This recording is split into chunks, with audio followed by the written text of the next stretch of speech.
I'll text you my address. We'll see if we can arrange delivery of I've got blueberry muffins here.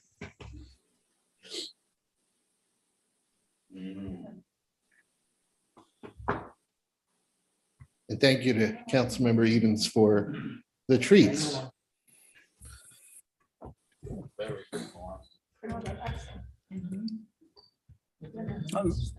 Lauren, I think I'm right on your way home. I just need a large tip and yeah, make the check out to Ward 2. Always working for the Whoa. Lord. Don't feed this group. Oh, I didn't know we had segregated funds like that. Steve, can we start one for Ward 1?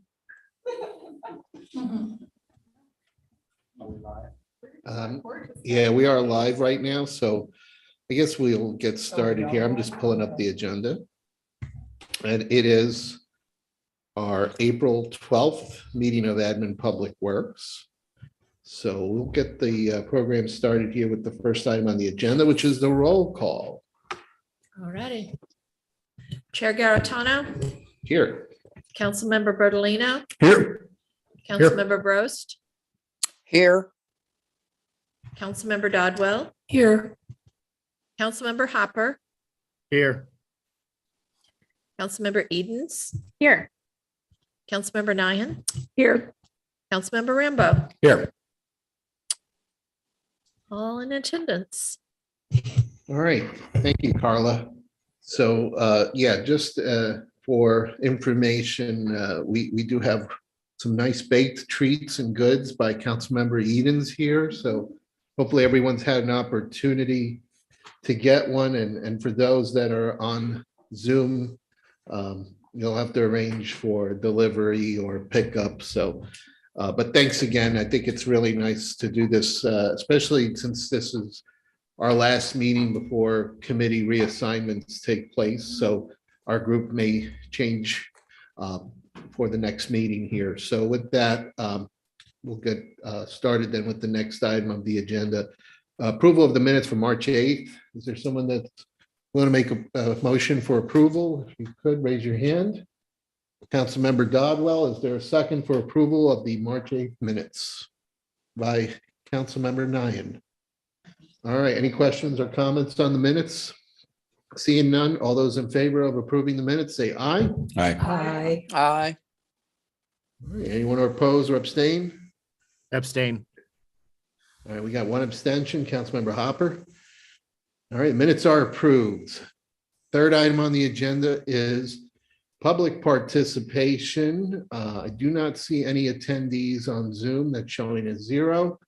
We do have 2 attendees here in the room, so I'll open up this opportunity to welcome our attendees. And if they have any comments, you will have to come up if you wish to. Oh. Well, we'll wait on that. Yeah. All right, then we'll close public participation. The next part of the agenda is administration. We've got a grouping of several for information items. And so to be able to get efficiently through them, I'll just say if there's anything that's an update that's new to the committee, would be good to share at this point here. So first item, the update on the Deer Management Subcommittee. I know Councilmember Rambo is working hard at putting that work together, and we'll be coming back to a future meeting of this committee here. So if there's anything else you wish to add, nope, he doesn't have anything else to add, then we'll move forward. Second item is the update on Old State Road issues. Is there anything new from the city administrator or public works director? Thank you, Mr. Chair. At this point, I don't think there's anything new. I think I put most of where things are right now in my report that went out over the weekend. So I think you all are aware of the new directional island that was installed and the striping at Ridge Road, the crosswalk, the rapid rectangular flashing beacon was installed and went into operation on Friday. So that has been completed. And Director Brown and I continue to have discussions with the St. Louis County Department of Transportation and the trustees of the Fairhaven Estate subdivision with regards to any striping or other issues there at that intersection of Lakeshore Meadows Drive and Old State Road. We're continuing to have those discussions to see what might be done there with any signage or anything. So, and that would be the final piece of those items anyway, as it relates. Thank you. All right, thank you. And I think just one quick thing, I talked to Councilmember Flasher last night, sitting next to me. And I guess there's a question you're looking into about road classification. I'm assuming, I'm not expecting an answer here, but I think that's something that's being asked about and how that would affect or improve opportunities for future applications. But I think there's also some other considerations, I guess, that need to happen because of that. That is correct, Mr. Chair. Mr. Vanek reached out to the 2 ward members for Ward 7 with regards to potentially changing the classification of Old State Road. And Director Brown and I had a conversation about that, which would be upgrading it from a collector road to a, what's the term? An arterial, not a primary arterial, but perhaps a secondary type arterial or a lesser degree. Anyway, there is one step up that potentially an east-west gateway is in fact the entity that would do that classification. But Director Brown looked into it, and based on the scoring, it might give us one additional point in terms of East-West Gateway's analysis of whether a roundabout, and really that's what this is all about, is the roundabout or proposed roundabout at Ridge Road and Old State Road. So the classification itself would not give us a huge leg up in terms of winning approval from East-West Gateway in terms of them providing federal funding. And in addition to that, there could perhaps be additional ramifications that the city might not want to enter into, because if the road were to be reclassified, there might be certain things that have to be done, which is widening the road, putting in shoulders, putting in additional lighting, signage, et cetera, that the residents might not be, they might not want. So it's something that we're still looking into, but our initial reaction is it may not get us anything, or at least as Mr. Vanek thought it might, in terms of giving us more points to win federal funding, and that doesn't appear to be the case. Mr. Brown, is there anything else you'd like to add to that? No, I think you did a good job explaining it very well. All right, thanks for that update there. Next item is an update on the electric vehicle charging station. Any new information on that? Yes, Mr. Chair. Mr. Brown and I have been spending quite a bit of time talking with various providers of these type of charging stations. We've actually talked to three vendors. Newmeyer is one, IBP is another, and eCharge Technology is a third. So we have met with each of those principals and talked with them. We have gotten pricing. We've also had Ameren out a couple times to look at the infrastructure that we have here at City Hall, across from City Hall in particular, in terms of what it would take to install a charging station. We have found a number of things, that there is a wide variety in cost, and there is a wide variety in the types of charging stations. So these costs can run anywhere from $25,000 to $60,000. There is rebates that Ameren is currently offering depending on the type of charger, and that rebate can run anywhere from $5,000 to $10,000 to even as high as $20,000. Now, to get a $20,000 rebate, you're going to be spending a whole lot of money on the chargers themselves. So there's still a pretty significant net out of pocket. And there's also difference in the technology. I mean, one of these three principals is basically saying they have a whole new technology, the batteries, because the batteries burn up and they don't last very long. And so we're hearing a lot of things. The most important piece of information that Mr. Brown and I have found out in our due diligence that we're doing right now is that with the impending infrastructure bill, this type of these charging stations across the nation is something that it would be a big component of the infrastructure bill. And there's a lot of discussion about standardizing on one type of charging station or something like that. I mean, obviously Tesla has their proprietary, but for those other vehicles that aren't Tesla, they might standardize. So we wonder what Mr. Brown and I are recommending is that we continue to do our due diligence and so forth, but we would caution that we don't leap into something given the fact that there could be a standardization. We find ourselves on the outside looking in because we made a leap and did something that might not, be in line with what comes out of, say, of an infrastructure bill. So I guess at the end of the day, if this committee were to direct Mr. Brown and I, again, what Mr. Brown and I don't know is just the sense of urgency. I mean, we're continuing to move forward, continuing to talk to these 3 vendors as well as the others that are out there. And we're happy to do that and gather as much information.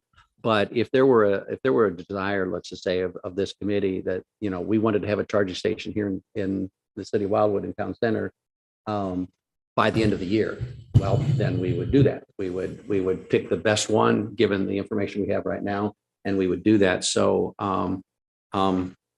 we're continuing to do our due diligence, but we're not ready to make a recommendation at this point, Mr. Chair. All right, I saw 2 hands up, Councilmember Bertolino and then Rambo. Yeah, Steve, is it possible to determine need here?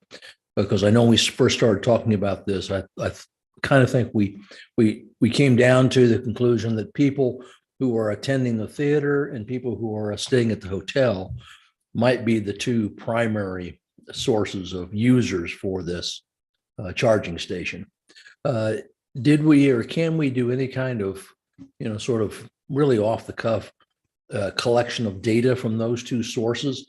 Just like when somebody checks into the hotel, is it possible for the hotel to keep track and say, do you have an electric vehicle? And would you use a charging station if one was available? Just kind of, just on the back of the envelope kind of data collection. Mr. Berlino, that's a great suggestion. And I guess the short answer would be yes, we could do that. I know that we had asked the hotel once before, but this was under different management, if they would get information with vehicles. And actually the police had asked about that, so that if a car was on fire or something and the hotel pushed back and said, no, we're not going to impose anything on our guests. But I think they might be open to that. With regards to the theater, I had a conversation recently with Ed Cohn and talked to him about this very thing. And I said, you've got this big parking lot in the back, and boy, that'd be, and if he wanted to kind of come into it as well. Right now, the plans are for Prime Place to have 1 charging station. So that's on the plans right now. And then we thought if Mr. Cohn had one for the theater, and then we have one. Mr. Cohn's response to that was, I'm not even sure the theater's going to stay open. I mean, the attendance at the theater is way, way, way, way down. I mean, they're having like maybe 3 showings a month or a week or something like that.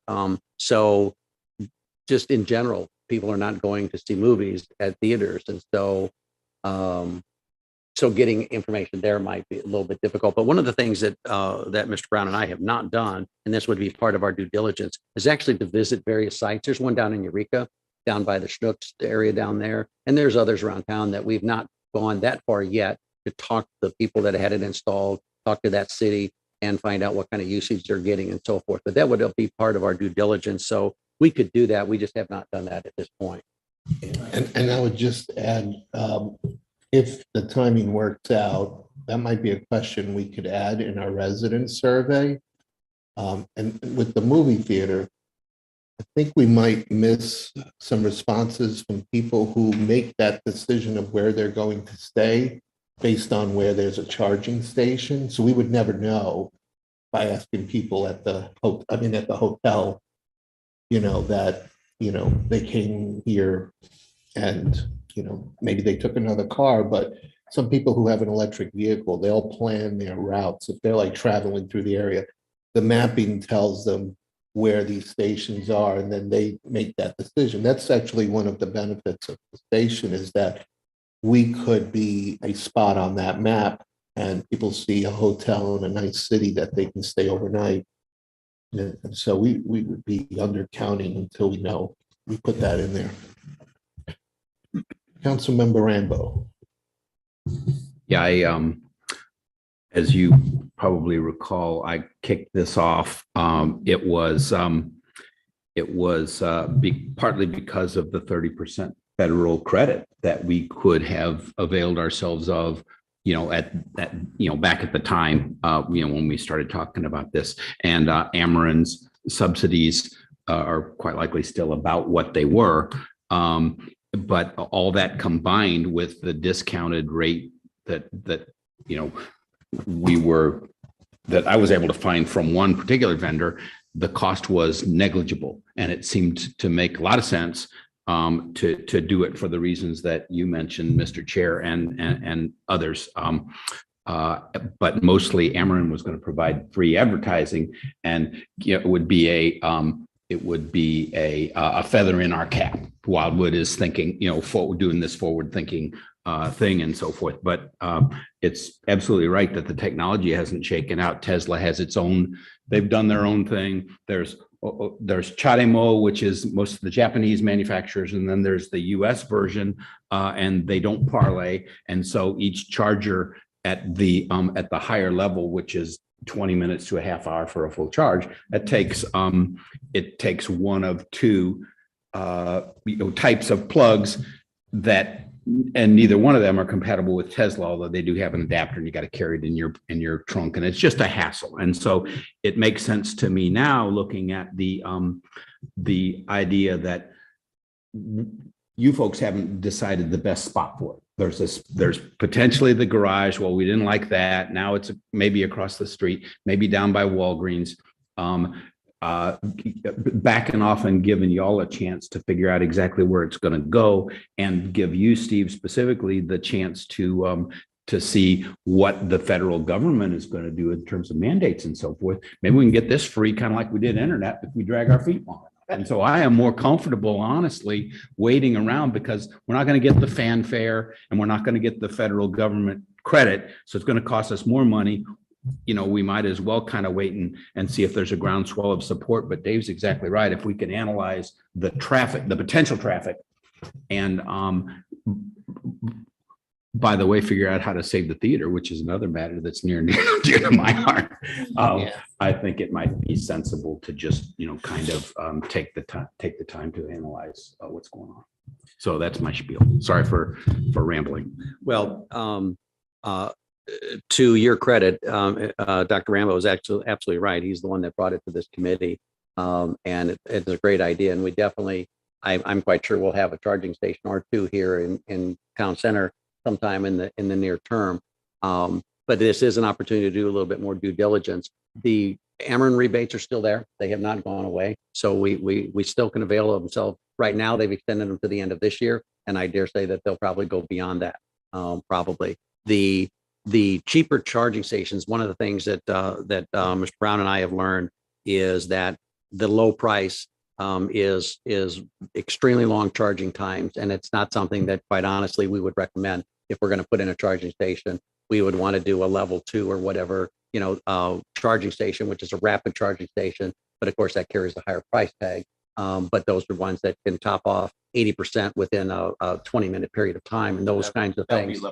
A level 3. Okay. So there's level 1, level 2, level 3s.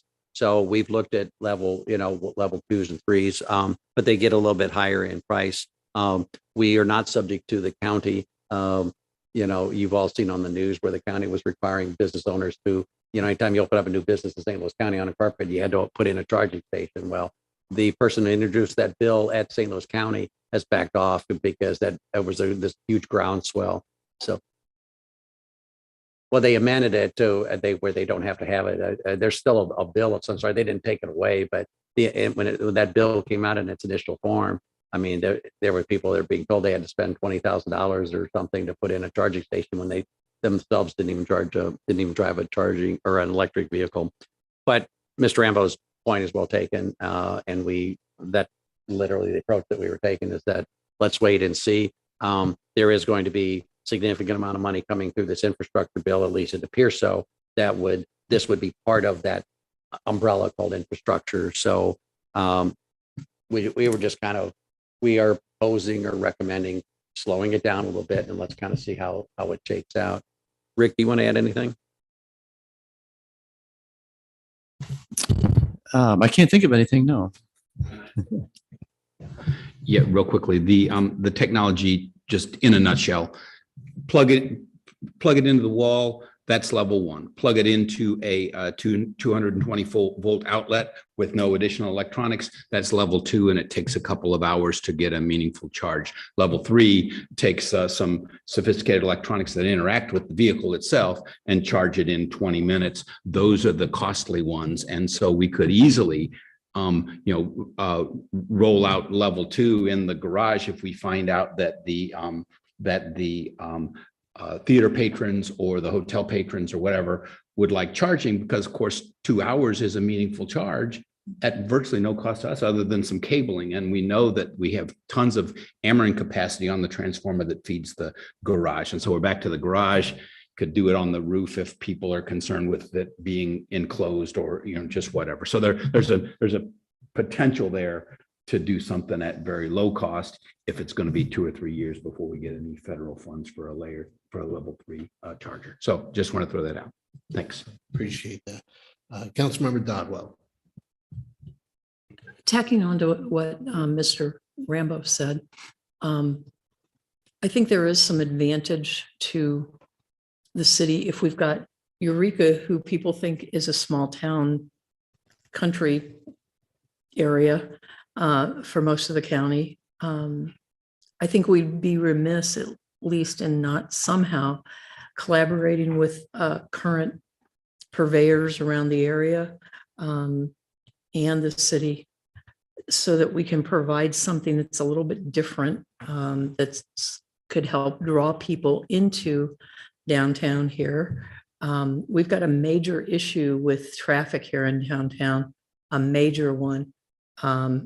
We've got several businesses that have already gone out of business, several businesses who are looking to go out of business. And so I think if we could, as Councilmember Rambo had mentioned, put this as a feather in our cap, even if it's a technology that we know in 2 to 3 years is going to be outdated and we'll have to invest in it again. I think it's worth the advertising, the differentiation that we would get as a city, and as well as the convenience for those individuals who, with the higher incomes that are out here to begin with, I'd say as a percentage of total population, we probably have more electric vehicles out here. I could be wrong. I don't have any data to support that, but I think we probably have more electric vehicles out this direction than they do in other areas of the county. So I'd just like to propose that we move ahead full steam, fast and quick. And this is just like when we had computer systems that first came out. Nobody wanted to buy a computer, but everybody wanted to buy a computer. You just got to jump in the water, guys. Let's see what we can do. Okay, Councilmember Hopper.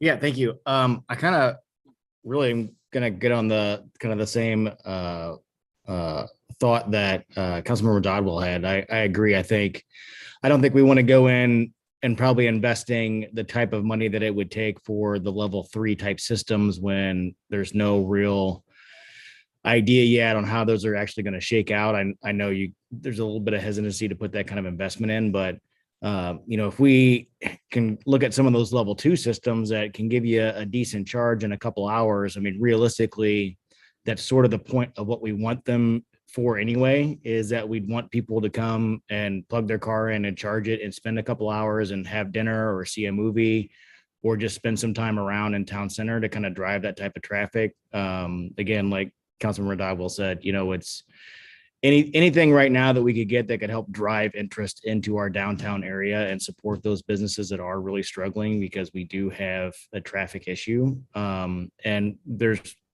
unfortunately no real good way to know how it's going to come out, because it's a couple people have mentioned, there are ways that you sort of plan your route when you're traveling in an electric car, or what you're doing is you're looking for these places where you can stop and charge your car. And without having them here, we won't really know how many people are really going to stop and what would go through. But I think as a differentiator and allow us to sort of put a pin on the map of like, yeah, you can stop here and charge your car.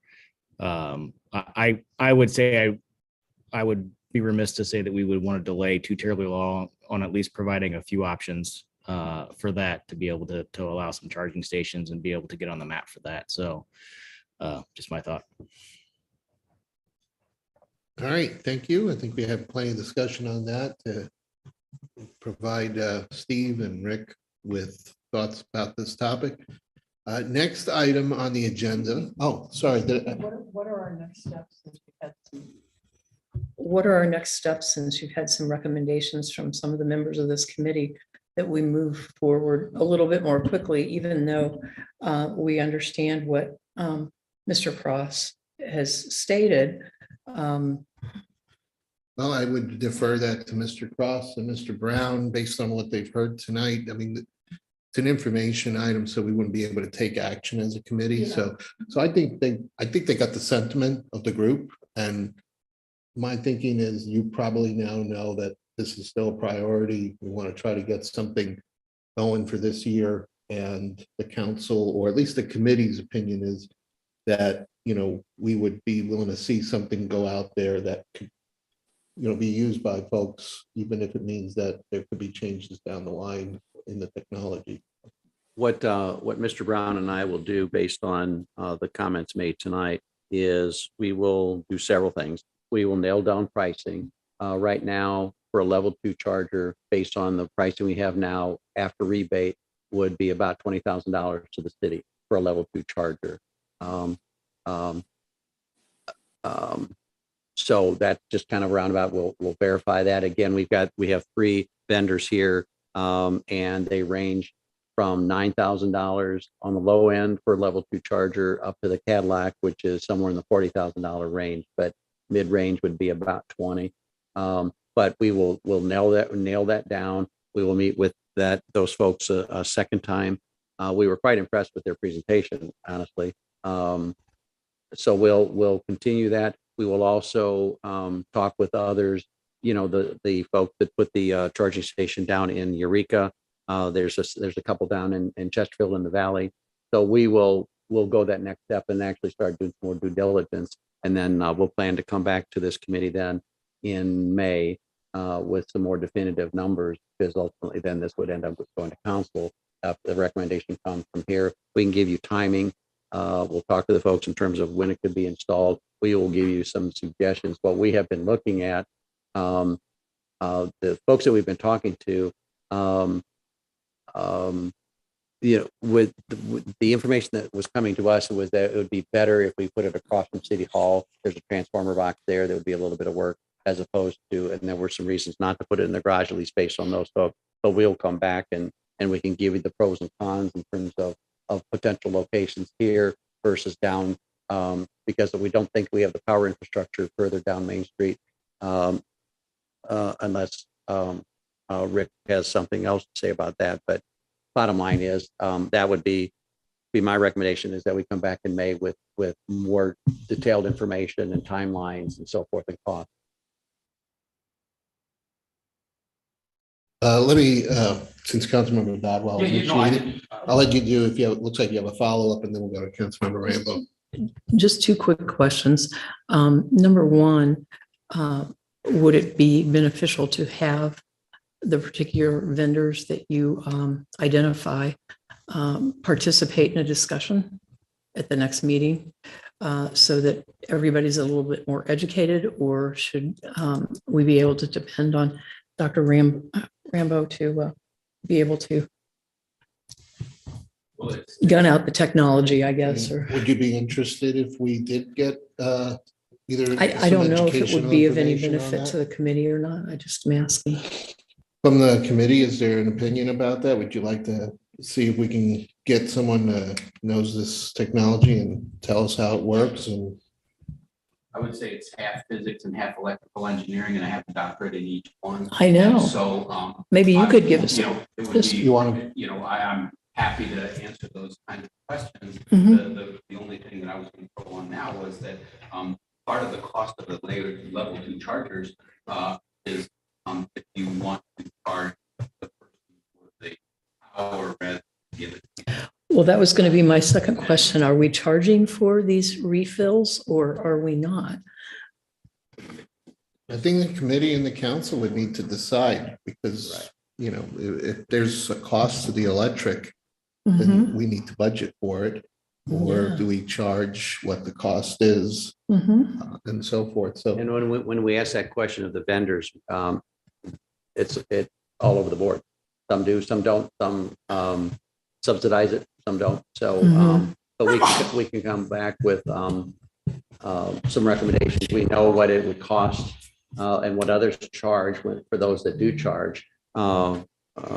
That again, you know, we've just kind of talked around a lot of things, but we haven't really just honed in on something until we kind of got everyone's input here in terms of what you wanted to do. But we can bring that back as well in terms of what other municipalities like ours are doing in terms of charging or giving it away.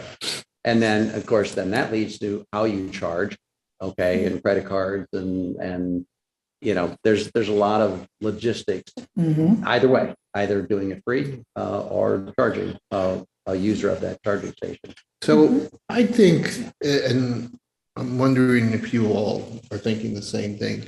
We have some decisions to make Mhm. for what this proposal will be, and it may be possible that these decisions influence what the proposal looks like. For Sure. example, if we choose to charge, and so therefore, maybe that's a list of those decisions you need made before, Mhm. by this committee, and I'm assuming the council, that's why they're entrusting us with it.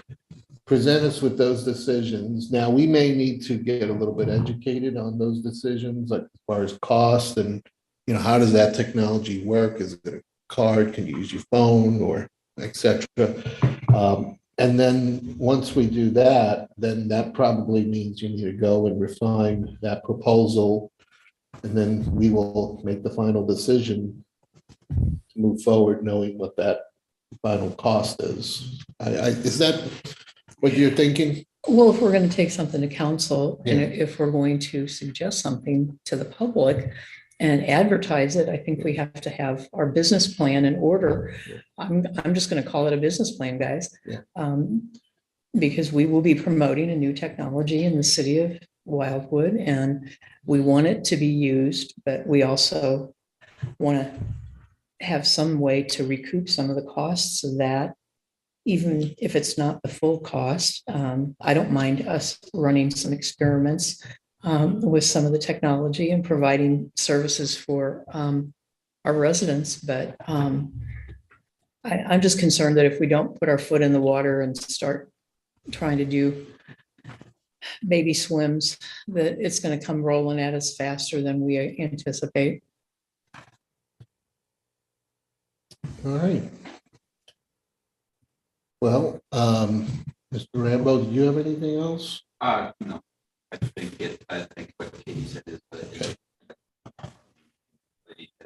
find things, and it needs to be a business case. Mhm. Needs to be a business case, and then we take it to, we don't tell Mr. Brown, oh, you know, build us a road, and then he goes out to vendors and they tell him how much you know, what thickness of pavement and how wide and what kind of ditches and whatnot. He designs it or, you know, has a good handle on it and then puts it out for bid. That's the way we ought to run this Yeah. project. Just here's what we want as opposed to tell us what you got. Mhm. And I think that makes a lot of sense. So we have work to do it. So. All right, let Councilmember Rambo with your hand up. Councilmember Brost. Oh, thank you, Joe.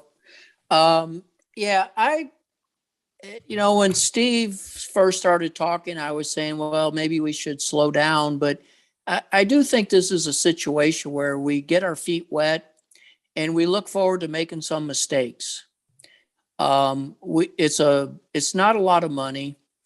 We'll find out, in fact, how many people use it and then, patronize our businesses in Wildwood. The most concerning comment, though, tonight was I really don't, I mean, this is my personal opinion. I don't think the charging stations will have much impact on our businesses, but, let's determine that. But what I'm hearing is, oh my gosh, we need to really focus on trying to generate some more support for our businesses. And I think it's going to go way beyond the electric charging stations. I know I sent a photo to Steve Cross when we were traveling up in New York, and there was a nice little town, had all these charging stations, and they were all occupied by cars that were not using the charging station. So I don't know if it's going to be good or bad, but I think we should have a phase one with an expectation that we know it's going to need to be revised and improved and technology is going to change. But I think like the comment on computers, I think it's going to, we're going to go to a phase two, but I also it's alarming to me more so what I heard about the businesses. I think we all try to patronize our businesses in Wildwood and it's like, I mean, that's where we really need to get some energy going. So thanks, Joe. All right, thank you. All right, sounds like we've got some direction there, and we'll see more of this at the next meeting with the questions that this group can answer, or whichever group is here. So we'll move then to the next topic, which is regarding accessibility. And we have ex officio council member of this committee, Teresa Clark, that is joining us and has a lot of excitement about this. So Teresa, I'll let you share. Well, I only have like 15 or 20 pages and no, I'm kidding.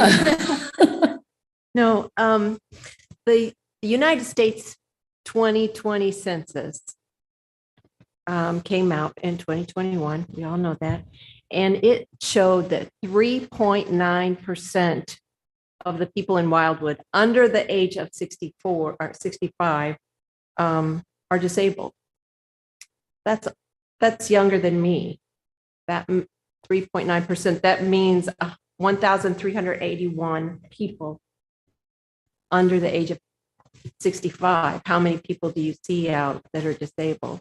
Not so many. There's 1 billion people in the world who have some kind of disability. At any one time, we could all be disabled. We could break our arm. You can't hear me? It's too high. There You go. just can't see my pretty face. That's part of it. You could break your arm and be disabled temporarily, or you could lose your arm and be disabled permanently. So we all have this possibility, our children, our parents, and but the result is that we need more focus on disability, in my opinion. Physical space needs to be looked at. Do we need ramps? Do we need other things other than the ADA has outlined? And we also need to be inclusive in our actions. And when we talk about people with disabilities, always put the person first. So we would say the person who is blind or a person who is in a wheelchair, not a blind person or a deaf person that just labels a person by their disability. We want to make sure that we avoid outdated and hurtful words and terms. You wouldn't say someone is retarded. That's outdated. You wouldn't say someone is wheelchair bound or they're hearing impaired or they're mute. There's just so many things that we just wouldn't say anymore because that's hurtful. And I'm just giving a few examples. I'm not going to go into this. When we communicate by sign language, you would communicate to the person who's deaf, not to the sign language interpreter. Same with somebody that's blind. Always look at them because they will know. These are just, again, some examples. Some people will use AT, which is alternative technology. And that is can be a device or software that helps maybe someone who's blind to be able to pull up our files and look at our website and listen to all of our videos or something. And even get this technology will say the person on the video picked up the glass or looked over at someone so that the person can actually be involved in what they're hearing. We don't want to just be ADA checkbox or box checkers because as my friend, Dr. Robert Davila, who was instrumental in developing and in implementing the American Disabilities Act of 1990, he said that that's one of the major problems that he sees is people see the ADA as the final say, and it's not. It's very vague in so many ways. And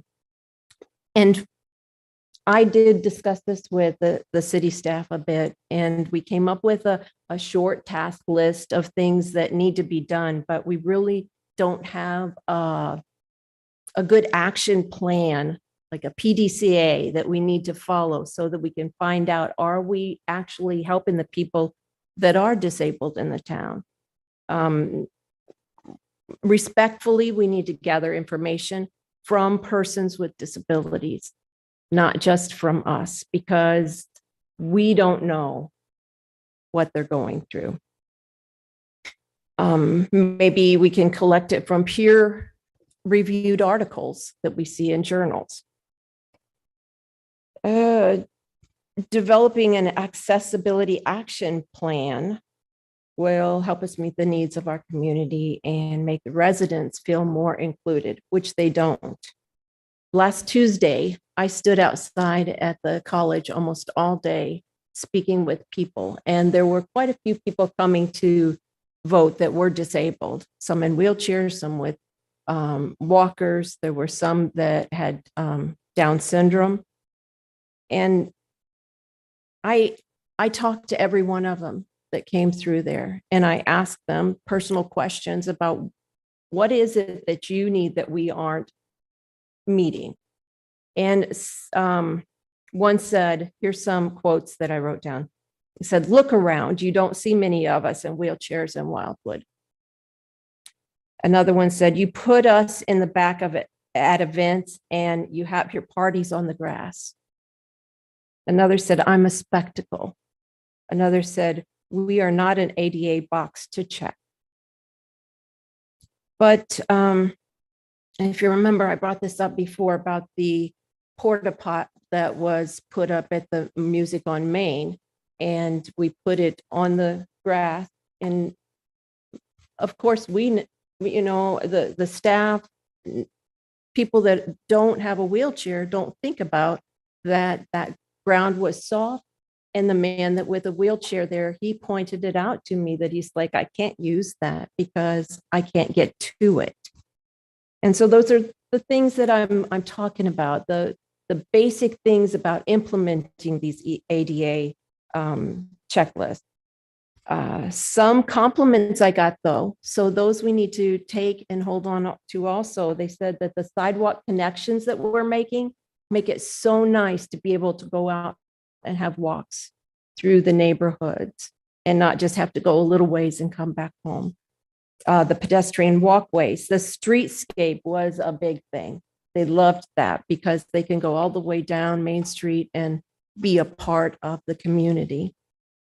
We just don't want to create bubbles and take the people that are disabled and say, oh, here's all the things for you and you stay over there. We need to implement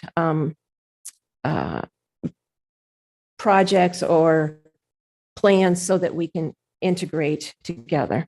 We've got so many plans. We've got the tree preservation, historic preservation, the deer management, the community outreach, just so many different plans that we're working on, but we need to have one that meets the needs of these people. And we have a lot of those people. And if you think over 65, how many people must be disabled? We have the senior residents here, anthology. So I'm sure there's a lot of people in walkers. One gentleman told me that he had come to vote with his walker, and it took him so long to get into the polling place. And he said he had to fill out a form to vote that gave him a permanent voting card so he could stay home and vote. But he hadn't got that back yet. So he arrived, and I know this is more what the ethics committee or someone would take care of, but we need to think about this too. He said that he got in there and he sat down in the chair and he couldn't get up. And it took him a long time because he had no arms on the chair to push up from. And those are the little things that I'm talking about. So my suggestion is that we put together a plan that works so tightly with what the staff is doing. I'm not taking anything away from what they're doing because, I mean, Rick works so hard on keeping everything done on that ADA list. And we all appreciate that. But it's those other things that meet the need, not just that list that I'm talking about putting together. And I'm really happy to help put together a plan and work with the committee if you want me to. If you want to do it yourself, that's fine too. But we should just try to be the benchmark for all the municipalities around in St. Louis County. So if you've got any questions, I might not have any answers, but I can try. Right, Councilmember Edens. Oh, I'm gonna pull the cord. Okay. Sorry, I think you're tingle. Hang on. I don't want your laptop. Okay. Sorry about that. About took her laptop with me when I pulled the microphone. But I just wanted to thank you for your hard work and your passion on this. And so I have a couple of comments, and then I also have some questions for you as well. But you're really having a conversation about the difference between requirements versus an accommodating mindset, and what we can do to go above and beyond. And then sometimes what is really the minimum for a good quality of life for that individual with needs, to make their living here or visiting here more than just existing in space, but becoming a full and interactive member of the community without feeling restrictions. And so only a kind of example that I can kind of give from my own personal experience. So things that I have found helpful with the way my brain works with some neurological issues is when local governments or private sector businesses or news stations have a disclaimer about strobe lights. So if you have seizures or if you have a migraine brain, it can send you into a tailspin or potentially with a dangerous seizure. So for me, if I know ahead of time that something's going to have that, then I can avoid it. I can change the TV station. That's something that BBC does, and that tells me that it might be required by the EU as well, but that's common practice because I'll actually lose part of my vision as a trigger.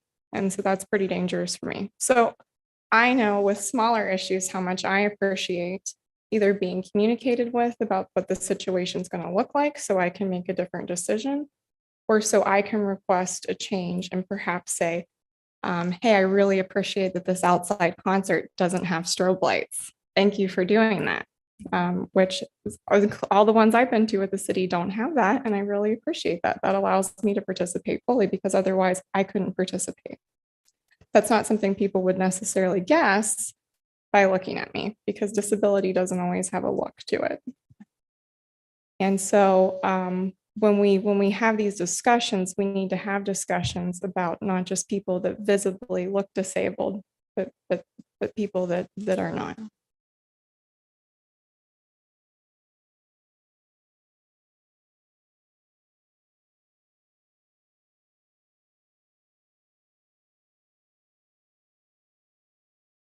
And I think that society often, people that I know that have had nasty things said to them. So my question for you is, and I would personally appreciate if you would continue to work with the committee, either if you're assigned to it or not, because we don't really know what's going to happen. But I would continue to ask you to take the lead on this. So my question is, do you recommend as a part of this some sort of training, not only for staff, but again, it would have to be optional for elected officials because we found that out before on perhaps sensitivity is not the right word, but you just taught me to say the phrase a person who is deaf and not a deaf person.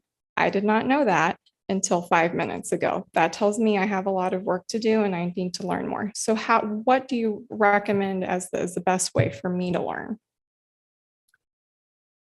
Well, I think that Like a asking people- facilitator. that Yeah, kind I of think thing. asking people to go to a training or having someone come in and do training is important for maybe our police officers. And there is special training for them. Deaf Inc. does a great job and could come in and do training for us too. But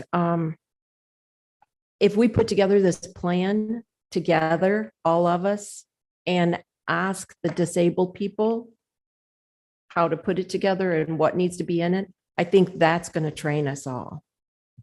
Mhm. So would you recommend the next step is some sort of, public outreach, open house, official plan building? I would. I don't know. I don't know how to best do that, but Chair Garetano has some ideas about that. And I defer to everyone else about how to gather that information. I did a lot of it just talking with people that I see, but they said, we don't come out because someone told me that we just don't make them feel welcome. So the gentleman said, we don't come out to the events. We don't come out shopping. We don't come out to the city because we don't feel like we're part of the community. And so we need to somehow gather up that information and how would be better for those people who have the disabilities. Yeah. So it has to be not only about change, but also a discussion about empowerment. Yeah. Okay, thank you. Yeah, I'll comment on that because I've had some good conversations with Councilmember Clark. And, this is not something I think that we can just flip the switch overnight. It's a mindset change, or really it's a mindset shift. It's not even a change, but because, we do that, but the question is, can we raise the bar even more to make us a city that's friendly from an accessibility perspective? And so there is an educational part of it. And when we say educational, we don't want people to cringe here because, a training is sometimes looked at as checking the box, and it's almost sometimes feels like punishment. It's what's going to be more meaningful and impactful for us is hearing the stories of those people that have been affected. And those are through storytelling, that's the ability for us to retain that kind of knowledge. And after we get through that part, I think for us, there's an aspect of measuring ourselves to create a baseline, to assess people in our communities. how they feel about accessibility and hear from the communities of those residents that are directly impacted. And by that, we can get some good input that will help guide us. And so for us, then after that, it's really coming up with a set of guiding principles that we can make decisions and use those guiding principles as a guide. And some of that then will turn into some meaningful action for us as a city. So we have talked about these ideas, and I think this is really good for you to provide this update here and get input from the group. And certainly more discussion I'm sure you'll have as well. But I think we would probably be most prudent kind of see how the committees are made up after our next council meeting, and then kind of keep moving forward based on where Councilmember Clark is and all of us, and then we'll figure out a way. But I think we can do that, and cities have done that.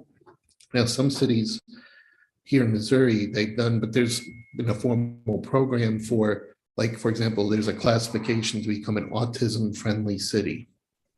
And several cities have done that. The city of Sedalia just got that recognition like about a month ago. And Battlefield, I know, was one of the first, I think maybe the first city in Missouri that got it. So there may not be one for accessibility, but we can model something like that here for us to really get good press for our city and our residents to be proud of, that we take accessibility seriously and consider all these impacts. So if there's any other thoughts or opinions, welcome now, or if you want to share them at any time, Councilmember Dodwell. People are probably saying, why does she always want to talk? But I really appreciate the personal field work that you have done to get some additional perspective from some of these people. And having been a project manager myself, I'm sitting here as you're going through all this stuff, and I'm writing down at least a first draft from my perspective. And I think we can certainly adjust it. But first, I think we need to educate the council and the staff on what is disability. Where do they come from? You described something that none of us knew about up here, at least I didn't. And so how do we understand what we're even trying to help or provide facilities for until we know what at least some of the various classifications are? I think after we do that, we need to hear stories from our residents, some of these people that you spoke to. I think that's an excellent idea of getting that group of people together that have a wide range of different types of disabilities. I mean, what a blind person needs is totally different than what a deaf person needs. What a partially paralyzed person needs is totally different than someone who has an ailment similar to what you were talking about. So I think we need to gather a group of people, and I'm hopeful that some of those individuals that you spoke to were willing to share names or contact information, or we can reach out to them in some other way. After we get that information of, okay, we're a little bit more educated, we understand what our constituents want a little bit more, what society needs a little bit more, then we can start to identify specific steps that we as a city have the capacity to take on. We can't do everything, but what could be augmented, what could be changed or needs to be changed, and then what could be added that we never even thought about because we've all learned more. And then after we identify those specific steps with some, I think we need to have a guiding principle on, what's our ultimate goal here going to be. Then we need to put together specific due dates on this kind of step we need to have something on target by December of 2022 to do X, Y, and Z or something. how do we implement all this stuff? And then we need to just on an annual basis, go back and look at what kind of improvements can be made, what kinds of steps could, what needs to go away, what didn't we do right, what did we do really great that would allow us to be able to extend it. I don't think that as a city we'll ever be 100%. I don't think any human being who's not in the shoes of someone who has a specific disability can truly understand 100% what that person needs. But if they're willing to share with us what they would like to see, then I think we can get closer to that. And most of all, that we respect each other for our weaknesses and our strengths and how we collaborate with each other. So Thank you so much. We may have a volunteer project manager. no. Chair Garitano and I have actually been putting together something, just Wonderful. our ideas together and Okay, resources so that we can wonderful. just brainstorming really. But yeah, a lot of that is just the plan, do, check, act and the SMART, specific, measurable. We have to be measurable or we don't know if Yeah, we don't know whether we're hitting spinning our them. wheels, Mhm. but we just don't want to sweep it under the rug. No, and I really appreciate you taking the time to talk to people as they were going and voting. Just that thought never even crossed my mind. They were very open to it. I mean, I didn't do any campaigning, so to Mhm. speak, although I was 25 feet from the door at all times. But it was very, very interesting and helpful. And my background as from a few careers ago, I was a nurse. And so asking people about medical issues is pretty easy for me too. So they were very open to talk about it. Everybody was, Wonderful. but I had to start the conversation. Mhm. It wasn't like they were going to come to me and say, here's, why aren't you doing this? Mhm. But yeah, we have things, we talked about this in our meeting, or also things that we just don't think about too much.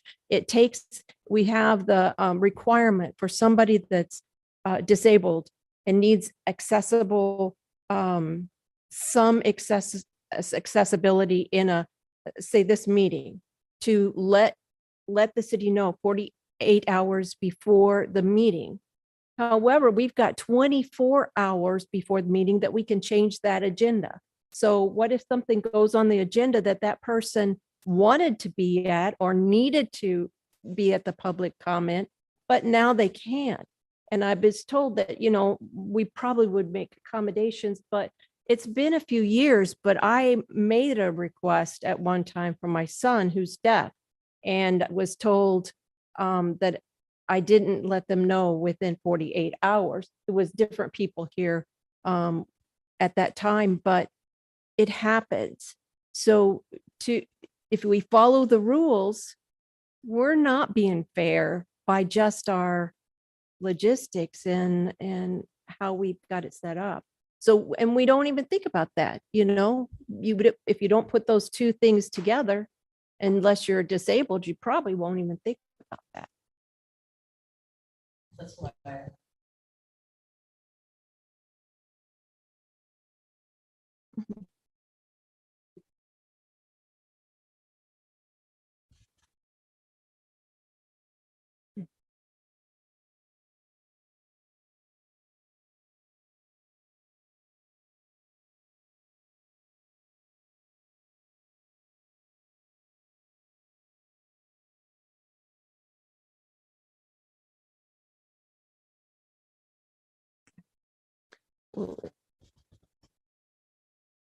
Chair Garitano, if I can just have one last comment that I think in addition to the people with the disabilities that we talk to, if we can talk with teachers and schools, the special school district, they work with people with disabilities all the time. So they also will be a really good resource.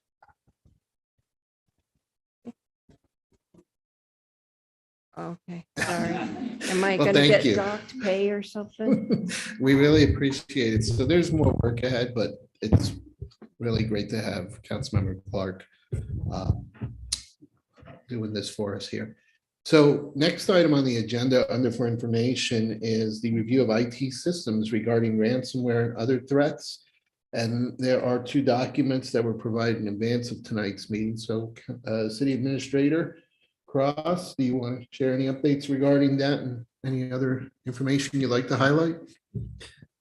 I think, excuse me, thank you, Chair. In terms of an update, the information, and I think I'd mentioned this to the committee in the past a couple times, but we had reached out to two entities. The one entity that provides IT support to the city, and that entity is ThrottleNet.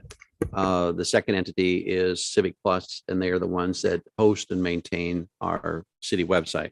And we had extensive conversations with both entities, making sure we were protected in both respects from the data that's on the servers, which are not on site, and how that's done, as well as any threats potentially to the city website. That was done about a year and a half ago. I recently reached out to them to find out if there had been any updates.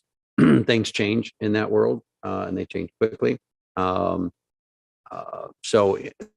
ThrottleNet in particular with our data, I'm not so much concerned about our website particularly, but obviously we need to take that into consideration. But in terms of the in terms of ThrottleNet, what's going on?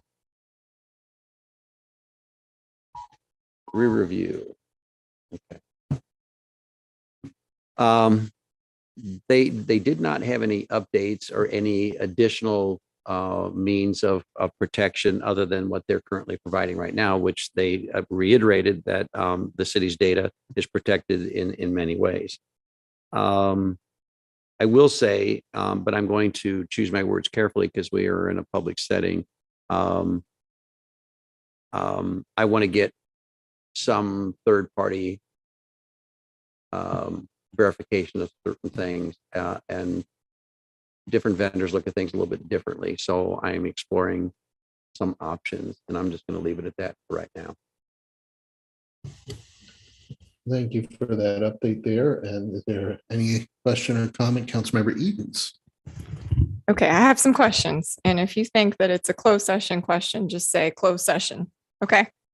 Okay, so Well, I guess what I will say is be careful. If you have questions about security, maybe we take it offline.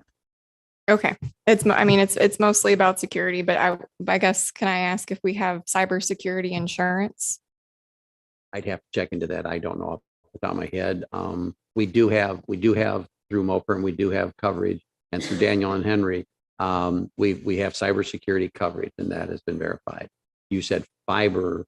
I'm not sure, but we have Cyber. Yeah. cyber. I'm sorry. Yeah. I misunderstood. Yes, we Okay. do have cyber coverage. Yes. The MML said that the standard is usually $200 to $300 a document. So I was just wondering if that seems. I don't know what the coverage limits are, but we recently upgraded our insurance across the board, and there was a change in our broker. Not so much a change, but I won't get into those specifics. But we have verified. Dawn Kaiser, who's our finance officer, and I looked at that coverage. But I'll double check to see what our coverage limit is. If you're saying MML said it was $200 to $300 per document, I can check that out. Mm-hmm. So my other question is, who makes sure that the laptops that are either used at home or the devices here in the building stay up to date? Because I know that a lot of us, maybe, I don't want to assume everybody's updated their iPad, but I bet a lot of people haven't. So maybe elected officials are part of the problem. But that doesn't seem like that's part of ThrottleNet's job. But is there somebody that is checking that currently to make sure everybody's software is up to date all the time? It actually is ThrottleNet's job to do that. But in terms of boots on the ground here, it's my responsibility, and Mr. Newberry helped me in that regard for now. That potentially may change in the future, but there's a plan that ThrottleNet puts together in terms of they push out updates. So that comes from ThrottleNet. And they have a plan in terms of turning over the laptops and those kinds of things. So that is part of their requirement, is to keep tabs and make sure that that software is in fact up to date.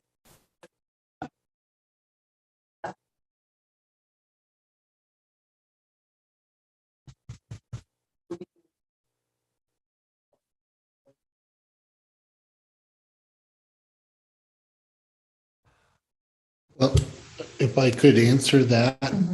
So the laptops are connected to the city's network, but our laptops, we access through a secure Microsoft. They're probably, Councilmember Hopper's got his hand up, so he probably knows the answer to this, but you get authenticated through that. So that has that protection there. So we're not going in freely, accessing, databases within the city and all, but I'll defer to Councilmember Hopper because my days from being technical are getting old. I just know how to do it. I don't know how to describe it. And then I Councilmember have Hopper, more do you want questions to after that. explain that, or you, sorry to put you on the spot. I saw your hand up, so maybe you wanted to speak to it. I'll let Councilmember Edens finish her questions. And Oh, then, hang on a second here. We're not hearing you. We gotta reset the speaker. can you hear me okay now? Yes. I was gonna say I'll let Councilmember Edens finish her questions. Mine was slightly different related, so I'll let her go ahead and ask her questions. Thank you kindly. Oh, you did have more questions? Yeah, Sorry, I sure did. That's okay. Councilmember Dodwell kind of That's picked up okay. and I just thought maybe you were done. Go That's ahead. okay. So is ThrottleNet the party that negotiates for us in an attack, or do we have, so the reason I ask is because one of the things I learned through the MML is that they recommend a national firm that would step in rather than a local one to negotiate on behalf of the city in a ransomware attack, because I get that everything is backed up. So if they delete it, that's okay. But what they're seeing is because people back things up, it's a document dump. So it's not that we're going to delete your information. We're just going to take all your closed session information and put it available on the internet. And so do we need I'm wondering if we need some sort of a separate contract or an established relationship with another firm in place if that were to happen. I mean, so I would say in the current situation, the negotiation, if you will, would be a combination of the city and ThrottleNet. But as I mentioned earlier, without going into a lot of details right now, I'm looking at different options. okay, fair enough. And then the other question that I wasn't clear of with ThrottleNet's explanation is there what's called an air gap between our operating systems and our backup servers? In other words, what's happening is people have their backup servers connected. So when they hack one, they can just kind of go in because they're not really separate entities. And so when they say they have their information backed up, I'm wondering how that's stored and is it separate? I wonder if maybe getting into that level of detail might be something we can do that hold off separately. on. Yeah, I'm just Yeah. throwing. We might be giving a bit too Yeah. much information out. Okay, but the other thing that I think that the city should ask for is, I mean, it's great that they're saying that they're monitoring everything, but the other thing that the MML taught me was it's standard to ask for like a quarterly report. And if that's something that they're not giving you, then I think, Mr. Cross, that you should feel like you have the right to ask for that. And I think that the quarterly report would have information like the number of attempted threats, successful threats, threats thwarted, future actions and updates that they anticipate. Because we're sort of looking for a firm that does more than monitors, but actually threat tests their own system as well. Maybe that's just some additional information when you talk with them about what they are doing as far as like testing the security of the system on a periodic basis, just so that we know it's occurring, and that way we can get their sign off that it's been tested and passed. And I'm sure they probably will modify their tests periodically as new threats emerge, new types of situations occur, just as they would probably be updating the system because those updates happen pretty regularly. Yeah, I You think, you might be giving Provident too much credit. Okay, Yeah. well, maybe then we need to talk more. Yeah. So I will go back to my statement. I am looking at options. The answer to your very good questions is no, we do not get reporting.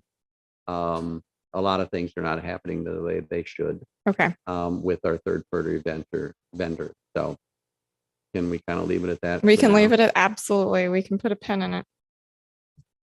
All right, then you're good there. Councilmember Dodwell, sorry if I can cut you off.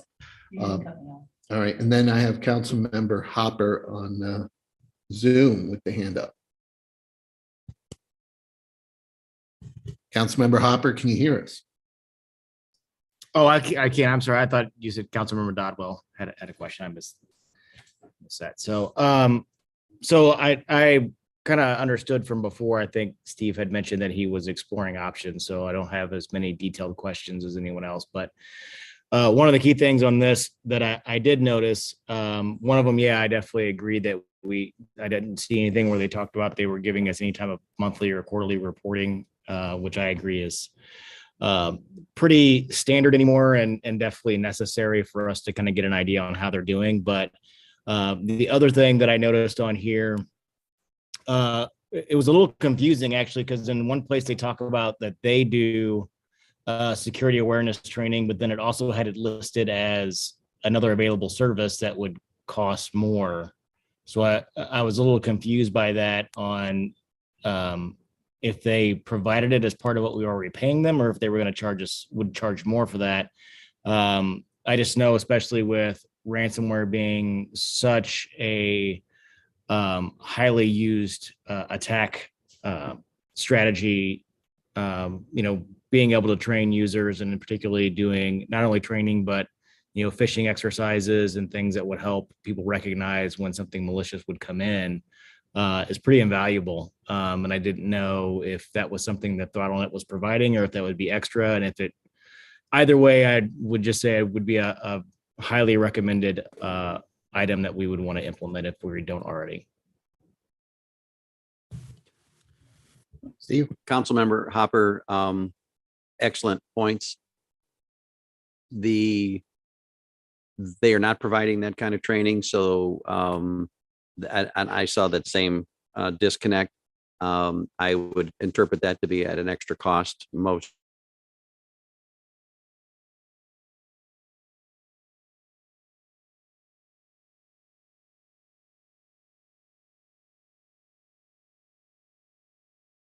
everything through Provident is at an extra cost. The city asks questions. You want a vendor that is being proactive, especially in this field, when things are changing almost on a daily basis. And so, providing information, providing reports, providing data, providing assurances, a vendor in this field should be doing those types of things. Councilmember Hopper, anything else following up or? No, that was all I really had to mention from there. And like I said, I feel like definitely there are probably some gaps here that need to be shored up. Okay. Well, more to come on that after you have some discussions with them and also what you determine would be next steps as far as our long-term approach with technology. Yes, Dr. Councilmember Rambo. Yes, CISSP in this case. I have to remember that you do have accreditation. So, Yeah, our architecture, security architecture grew up organically because everyone's does. And so it's difficult to get a handle on it for any firm. And there are lean and hungry true experts out there that live and breathe security and just love it for whatever reason that could probably help us out. But re-architecting is not in the cards.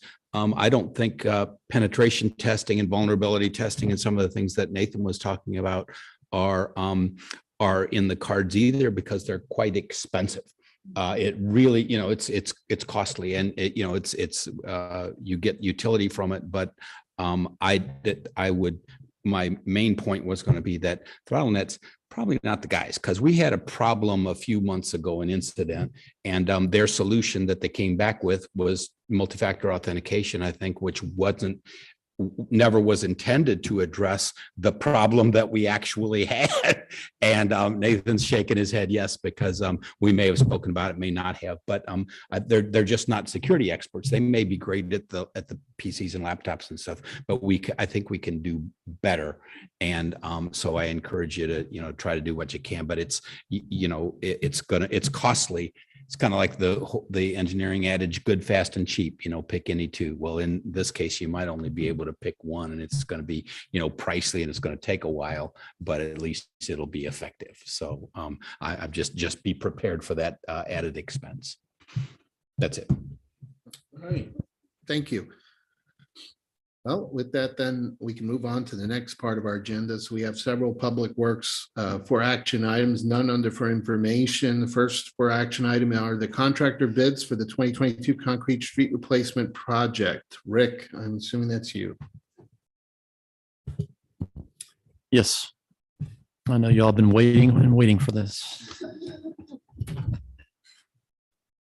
Yeah, it's my turn. So last night, council members, as you know, we did ask for an indefinite postponement of a bill that was originally intended to reauthorize a contract with Kelp Contracting for our concrete street and sidewalk replacement project.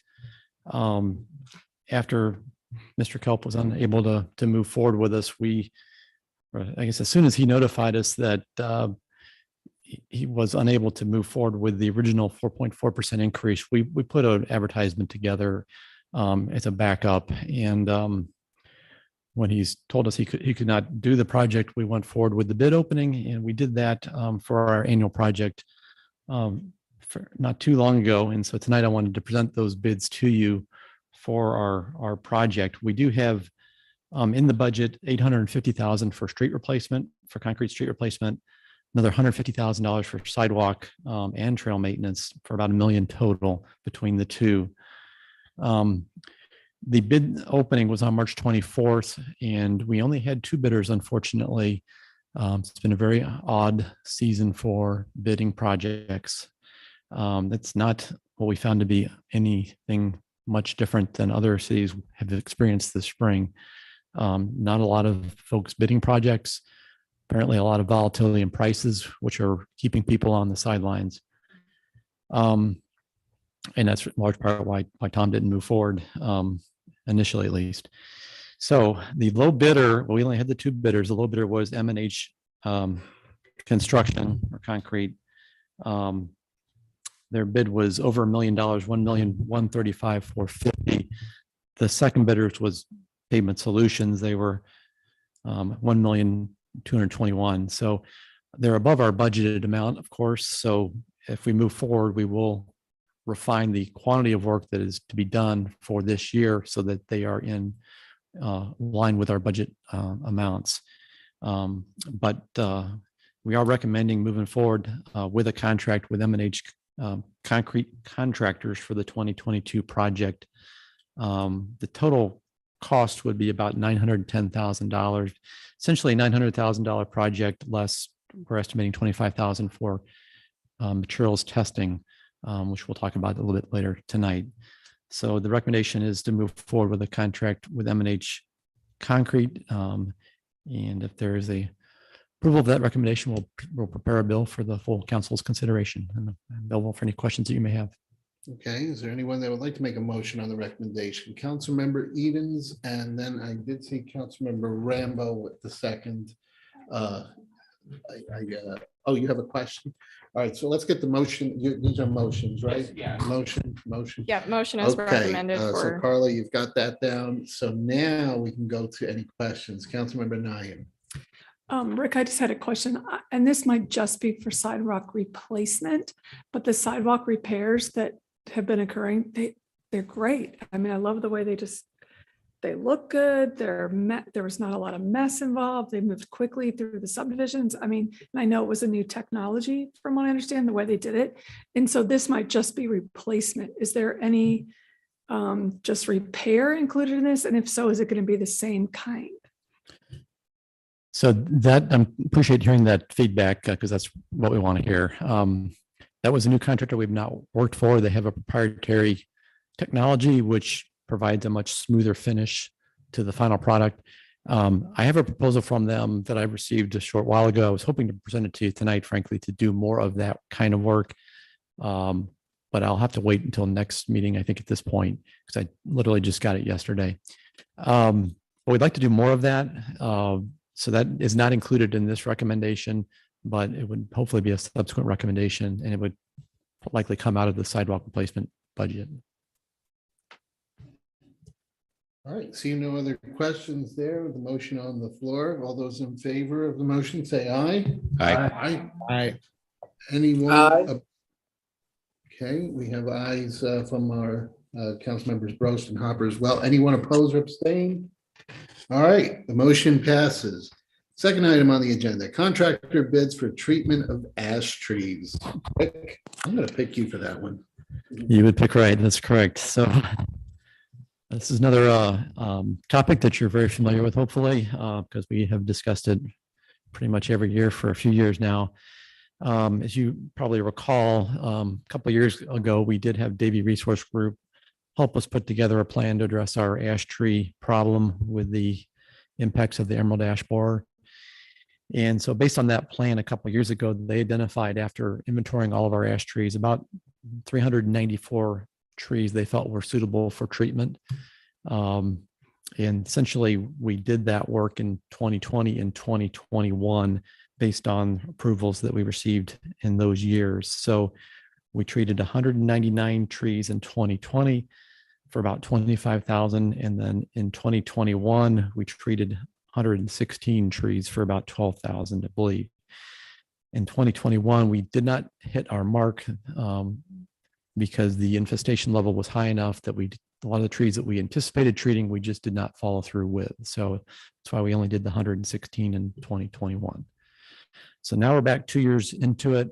The treatment is anticipated to last a couple of years, and we are back again requesting to treat the original 2020 trees that we treated at that time.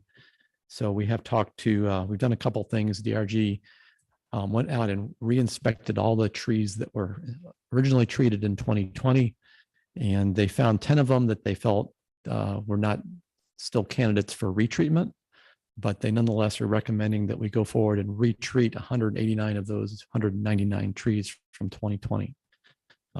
We have also talked to Arbor Masters, the contractor that worked for us in both years, and they've actually, some good news, they actually held their prices from the original bid that we did in 2020. So we have that commitment from them. So the recommendation to you all tonight is to move forward with a contract with Arbor Masters to treat the 189 trees from 2020 at a price just under $25,000. $24,029 is the exact number. So with that, I'm open for any questions that you may have. Right. Councilmember Rambo, are you making a motion or? Okay, question. Yeah, Rick, the only reason I made myself comfortable with this program was because we were intending to just kick the life of some trees down the road until we could get around to removal. That's still the plan, right? That is still the plan, and certainly that's got to be the question we ask. At what point do we want to stop the treatments? And I tried to provide the numbers, where we're at right now. Yeah, you did a good job with that. I have no complaints with anything about this program except that emamectin benzoate, the injectable version is only better than the basil bark spraying version in the sense that it doesn't kill all the ground insects, but what it does do is go up and kill all the bees and butterflies as they eat the they get nectar from the flowers and eat the leaves and so forth. It's just a nasty business. And so these ash trees are going to decline and die over time. we need to get them out of there. But if our plan of record is still to just treat the trees maybe one more time while we're removing trees, but it looks as though you removed about 400 trees per year on average for the past 2 years. And we can have, if you have that success this year and next, we'll have gotten rid of all our ash trees. The problem is replacement. And so I don't know what our commitment is to this community in terms of replacement. And I guess that's the big bogey. So can you speak to that for a second, please? Sure, absolutely. And that, you're right. I would agree with you. The question really probably ought to be, how quickly do we expect to be replacing a lot of these trees? And we're making good progress in removing them. As I said, we have about 375 remaining plus the treated trees. So we could conceivably, if we keep up on the rate we're going, we could conceivably have those 375 down by the end of the year, if that's what we want to do. I'm intending to get through the medium priority list and kind of reassess where we're at relative to the low priority trees and whether we feel it's really necessary to move forward this year or not. But I think we're going to get behind in the replanting. The question is really how much. Are we going to get behind a year or 2 years? How many years will it take to catch up? But I don't expect that we're going to be able to replant all the trees we remove this fall. So that's kind of in my mind the one main reason to go ahead and treat at least this time. And maybe next year we decide not to do it, but just do one more round of treatments to alleviate that impact. Otherwise, we've got another 189 trees that we need to be removing pretty soon. So with that in mind, I think that's a wise approach. We treat them one more time and then we just give up. And even if we just remove the trees that die as they die, that might buy you some more time, and it might be, kind of the least impactful, environmentally impactful approach. So with that, I would make the motion to move forward with this. Okay, we have a motion by Councilmember Rambo. Is there a second on the motion? Councilmember Bertolino with the second. So any other question? Seeing none, then all those in favor of the motion to proceed with the department's recommendation, say aye. Aye. Aye. Anyone oppose or abstain? And the motion passes. Next item on the agenda is the proposed cost share agreement with MoDOT for Route 100 J-turn project. And then maybe if the council doesn't object, could we handle these two together since they're related? And then the other item is the proposed cost share agreement with MoDOT for Route 100 turn lane project. Go ahead, Ray. Thank you, Chair. So again, these are also projects that you should be familiar with. As you know, we did go through a process of applying for cost share funds from MoDOT last fall, and we were successful in our attempt. So that was good news. Now, essentially, we're at the point where we have to enter into an agreement with MoDOT covering the disbursement of those funds. So MoDOT has sent us an agreement that covers the cost share for both projects. The first being the J-turn project, so that would install the J-turns on Route 100 at Pond Road and at Route T for a cost of about $3 million, $3,010,000 to be exact, is the amount of the agreement. The second project, again, just to be clear, is the left turn lane project on Route 100. It includes the left turns at Booness, Woodland Meadows, Henkin, and Hawks Rest, Windy Hollow. The cost of that one is about $2.81 million. So the cost share agreements are 50-50 cost share. They're separate documents, but I need to get separate agreements through the city council to tie up those funds for the city to move forward with both projects. So again, the first recommendation is for the J-turn project. We would pay 50% of the cost up to $1,505,000. Beyond that amount, MoDOT will match 50%, but we do pay 100% of the costs above the amount of the agreement. That's the case on both projects, just to be clear. So MoDOT picks up the tab for 50% up to that contract amount. And then we're on the hook for 100% beyond that. So that is the recommendation to the committee that we move forward with the execution of both agreements. And with that, I'll turn it over for any questions. Any questions on the items? Councilmember Bertolino, is that for a motion or question? I'll do both. I'll make a motion. If we can get a second, I have a comment. All right, let's get a second. Councilmember Dodwell. Go ahead, Dave. Yeah, Rick, I didn't go back to the memo, but timing on this, is this a 1-year design and then construction the next year?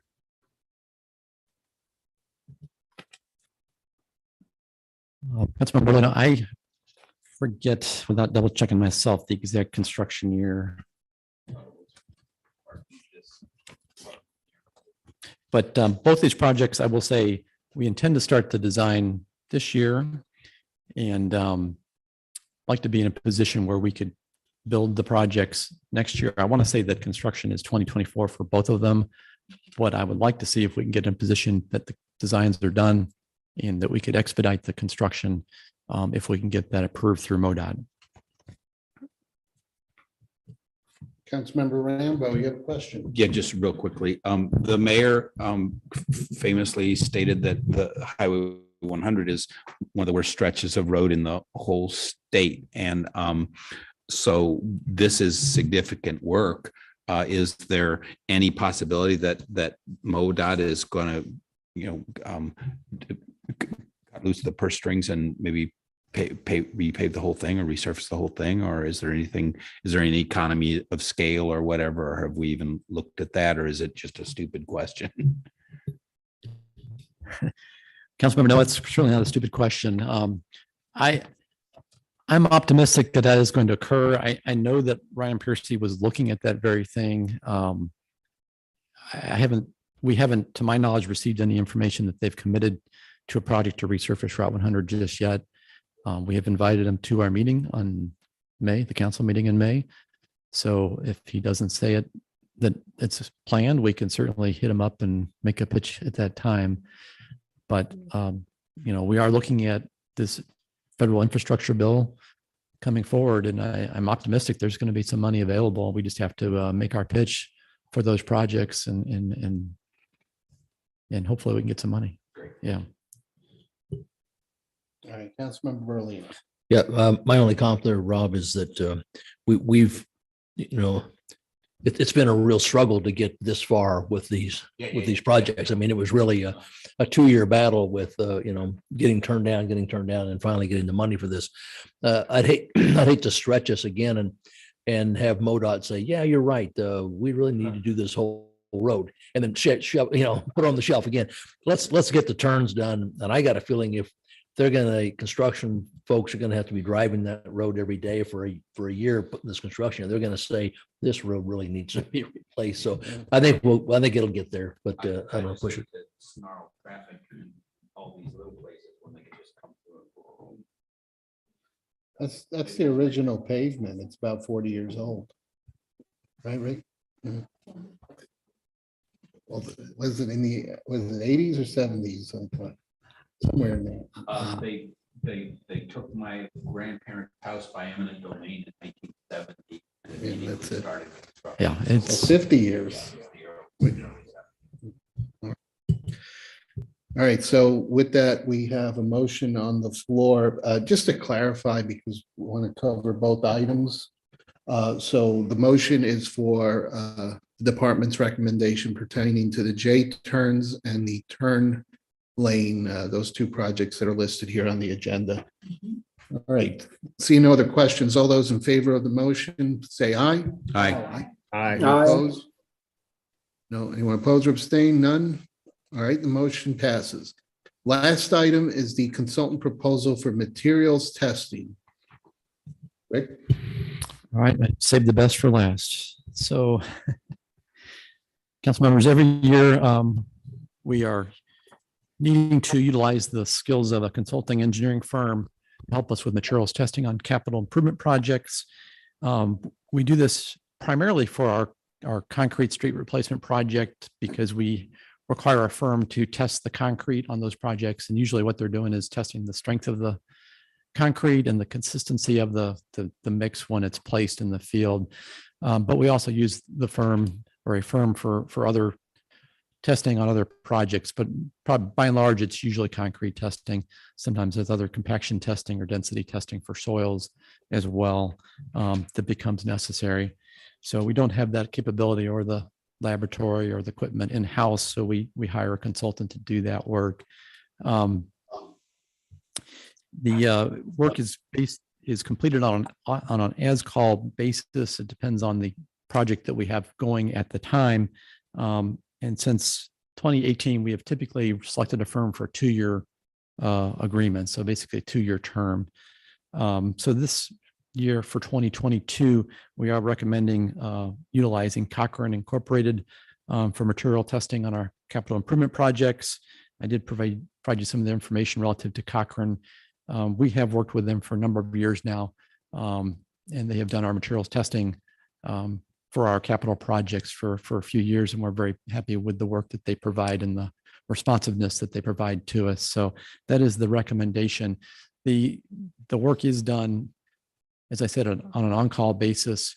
We would typically spend about $30,000 a year, I would say, for material testing on projects. It might depend on the magnitude of capital improvements we have going. So we might spend, say, $25,000 for our concrete street replacement project.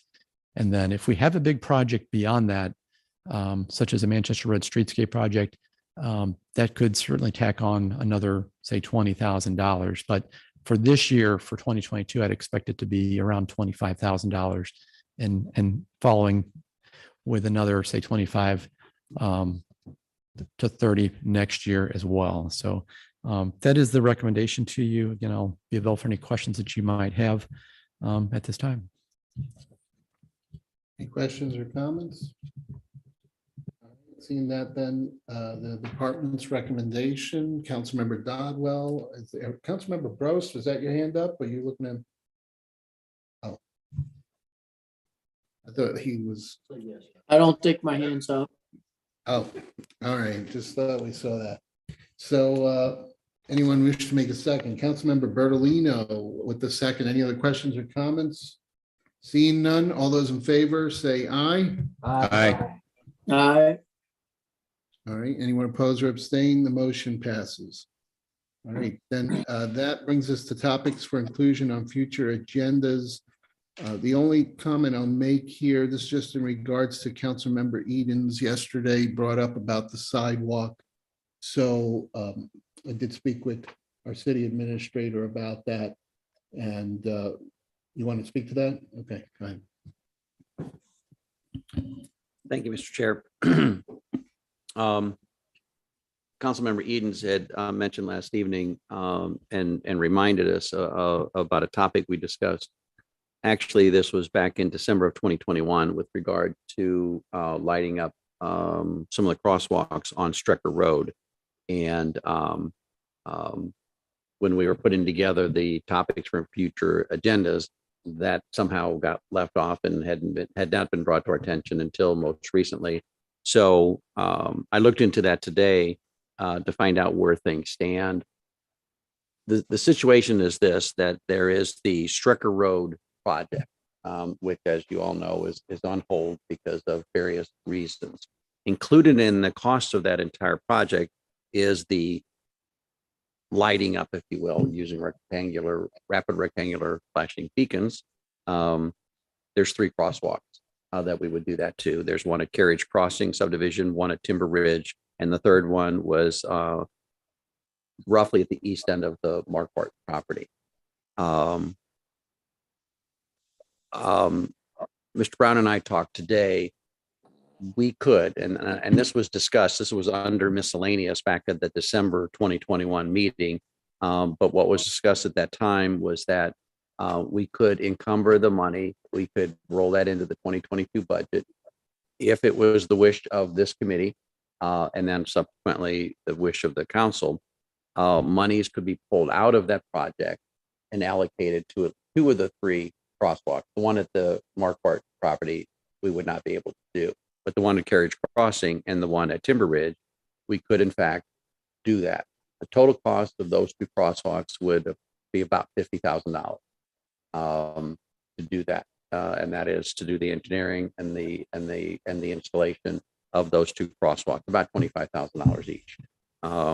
So that is possible. We have money in the 2022 budget. We could do that if that was the desire. I did talk to Rick, though, in terms of what the process has been. Typically in the past, lighting up crosswalks has been part of a large project, as these three crosswalks are. We've not had a situation other than the most recent one on Old Fleet Road where we just had one crosswalk. So I asked Rick, what is the process? Is this something that goes to Board of Public Safety? Is this something that is at the purview of this? How do we decide if that is needed or important? That's a question to ask. Is it something that, just a few people have asked about? Again, it's $50,000. So I would just like to make sure that we're all on the same page in terms of why are we doing this and what do we need to make sure that we've done our due diligence to ensure that we're wisely spending the city's money. So, Rick, anything else you want to add to that? Yeah, and just want to caution because it's not on the agenda, because if we did have time, I would have loved to have put it on the agenda for tonight, but we just learned that yesterday. So I think we just got to make sure we don't get into a full discussion because it's not on the agenda.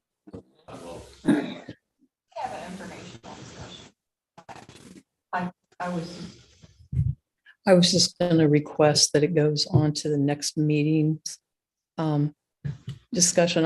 While I've had some residents in Ward 4, particularly one, which I'm sure everybody here knows, requesting this, I've had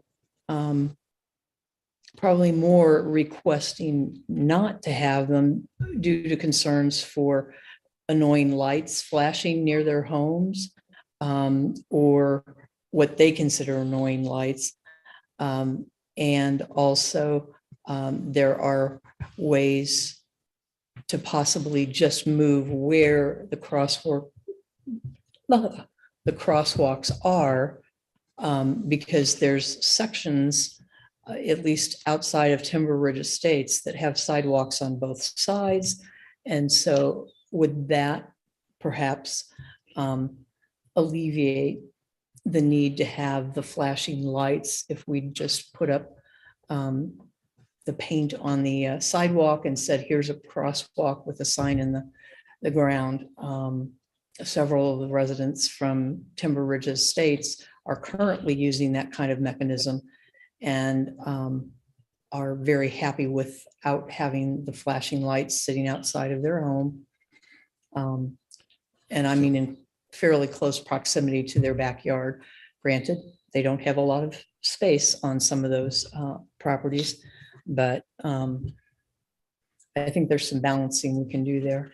So that's where I'm Let's bring thinking it to the that next meeting. that's why I was bringing it up at that part of items not ready for action, because we didn't have it on the list there when we prioritized it. Mhm. We can put it on there. I did notice there's a number of June items. Mhm. So we may need to bump an item that maybe we can wait an extra month because there's like 4 or 5 items targeted for June.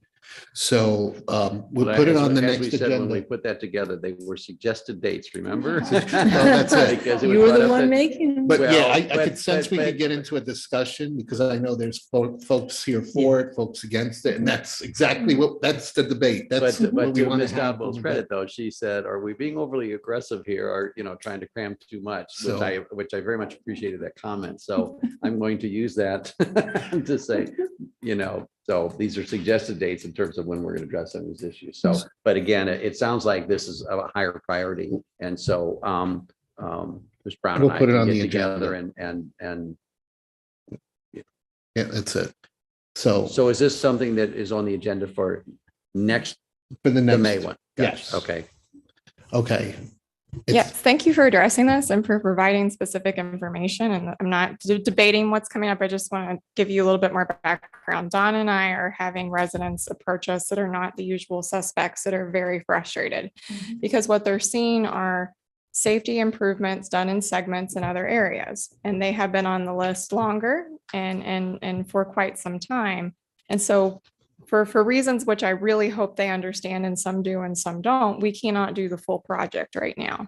But what we can do is cherry pick some improvements, not only because they're important for safety, but are the only accessible means that we have to work with. So what's happened is in these communications since in the last few months is it's kind of like, well, you know, why don't you care and why hasn't anything happened? And then our Yeah. response has simply been, we've requested for this to come back. It hasn't happened. Check next month, check next month, check next month. And it somehow created a narrative that we are very inefficient as a city and we just don't care and we're left behind.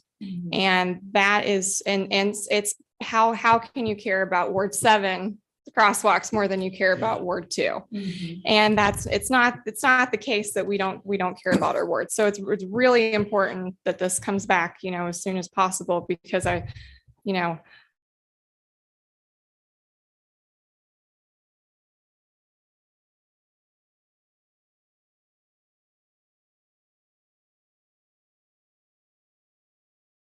I don't think I have the most important issue. They've been told the same thing for the last 10 years. And so, Yeah, and I think just for clarity, because that it's not really fair to equate it because the Old State issue evolved out of a resident there that got hit in an accident.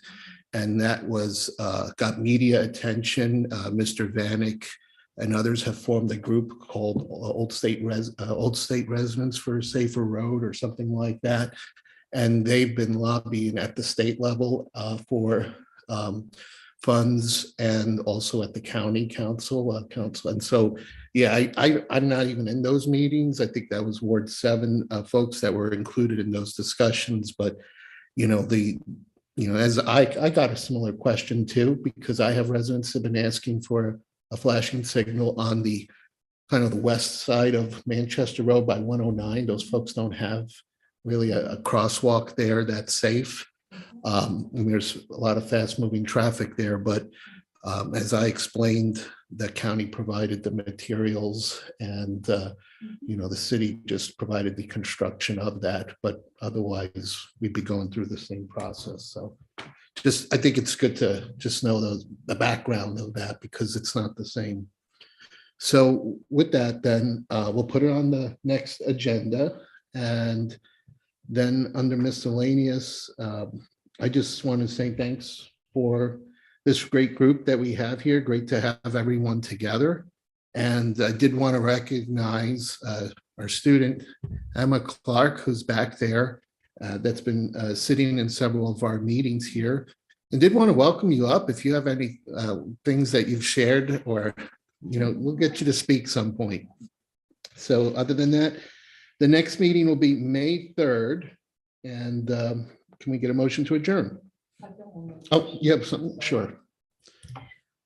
Where are we at with the survey that we were going to send out to the community? That's on the agenda for June. Oh, okay, Yeah. okay. Oh, I'm is it sorry. June? Right, I think it is June on the list. Start June. Start June, right, so it is. Okay, I just didn't see it on the Yeah. inclusion for future agendas, so. It should be on that list. It's Yeah. number 3. It's number 3? Yeah, we prioritized it. Do you want to bump it up? Please. Mr. Rambo.